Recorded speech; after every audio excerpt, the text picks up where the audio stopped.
I am very glad to welcome you to hear some very stupid stuff. Make sure you are in a safe environment in case you feel the need faint or breaking something. Accused of selling the coronavirus, I was working in the general store of a large resort at the busiest register in the store.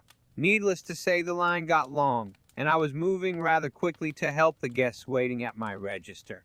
As I am waiting for my current guests to finish their credit card payment, I glanced at the line to see how long it is. I noticed a couple of gentlemen that looked to be in their 60s who looked to be unhappy. I figure they are tired of waiting and let the guests in my line know that there are more registers up front if they don't wish to wait. A few more guests later, I come to the gentleman who looked unhappy. The first man sets down some beer he wants to purchase, and as per our state law, I D him. He pays and I bag his purchase. Now it is his friend's turn. He sets his purchase down and I ask for his ID, which he does not want to show me. I explain I can't sell him his beer without it. He proceeds to get very agitated with me. Not because I won't sell him the beer, but because we have the audacity to be selling in our store such a dangerous and deadly virus. Yep, you guessed it, the beer he had was Corona. I tried my best to make him understand that it was a brand of beer and had nothing to do with the virus. But the more I tried, the madder he became. Finally, his equally upset friend convinced him to leave. Needless to say, one of the strangest interactions I have had in my 47 years of customer service. Thankfully, the other guests in line were not only patient, but I was told time and again how well I had handled it, and how they couldn't wait to share this amusing story.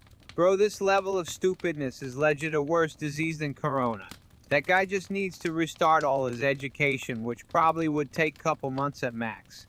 Okay, so on to the next story. We probably need to hold on to our brain cells tightly. My cousin is stupid, I love her, and she's with me right now. She knows I'm making this post. She insists that Europe is part of America, and so is every other continent. She thinks China, Japan, Italy, France, literally every country except for Antarctica, which isn't even a country by the way, it's just a continent, is part of America. Which also means she thinks all cheese is American cheese, which is how I figured out how little school is teaching her. Like seriously, she goes to private school, her parents are paying for this, and she hasn't learned anything. And she won't believe me when I correct her on any of this. So I'm posting this so that maybe if everyone on the internet tells her what's true, she'll believe it. I don't know for how long I can hold on to my brain cells. If I'm being honest, well, I'm gonna try my hardest for the last one. And I need you guys to do the same. My mother's stupidity killed her dog 20 years ago. Trigger warning for death of a pet dog, in case that makes anyone uncomfortable.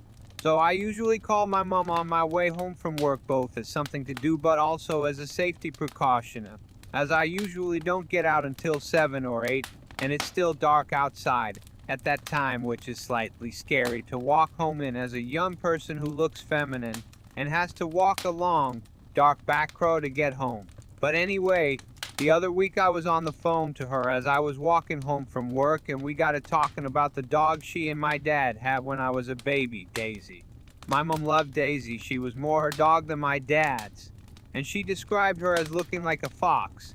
I've seen pictures of her and she does indeed look like a fox. Daisy unfortunately passed away while I was still a baby, so I don't have any memories of her, but apparently she would always guard my cot and try to protect me. And she loved me as if I was one of her puppies. My mom then tells me she absolutely loved grapes and she would feed them to her all the time, and that's when I physically stopped walking and said, "Mom, you know dogs can't have grapes, right? It causes kidney failure." And she paused for a minute and then said, "Oh, that's why she died of kidney failure then." I had known that Daisy passed because of her kidneys before this, but I thought it was just due to old age, as I think she was about 15 or 16 when her time came. To this day, I can never wrap my head around why my mom never thought to look up whether dogs can eat grapes or not, as I do the same for the 3 cats my flatmate and I have between us. I know it was probably the late 80s, early 90s when she got her, but they still had access to the internet, which would have warned her against it.